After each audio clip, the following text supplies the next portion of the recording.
Thank you, Hitanshi, for explaining the impact of the proposals on the operations of the organization in an excellent way.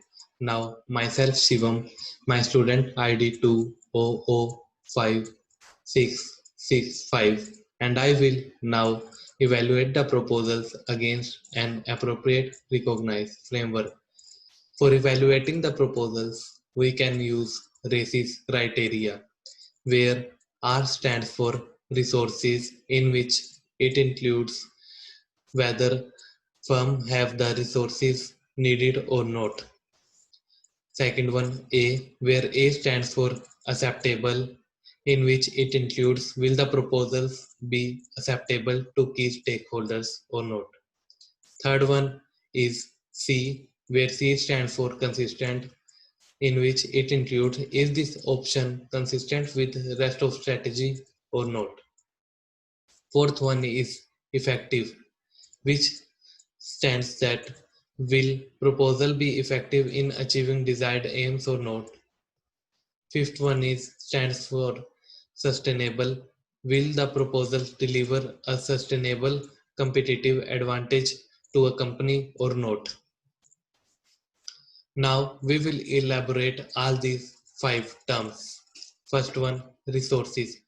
Morgan Motor companies have enough of financial resources to resolve the problems and helps in decreasing the lead time of delivery, increasing supply chain efficiency, and decreasing job dissatisfaction of the employees.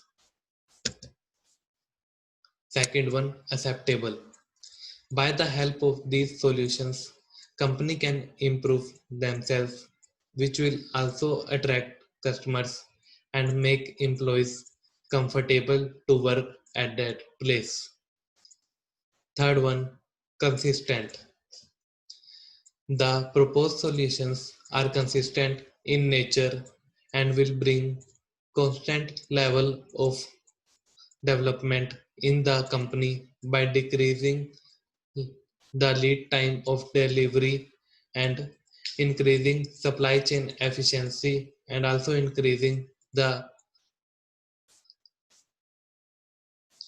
employment satisfaction.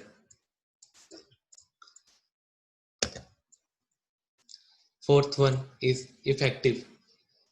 The solutions proposed will bring effective changes in the company and helps in increasing the outcome of the company. Fifth one, sustainable. The company can sustain their operational effect and developmental progress by the progress proposed solutions and can also minimize the risk of the company. Now, Jilani will continue the further presentation and explain you in the detail. Thank you and have a nice day.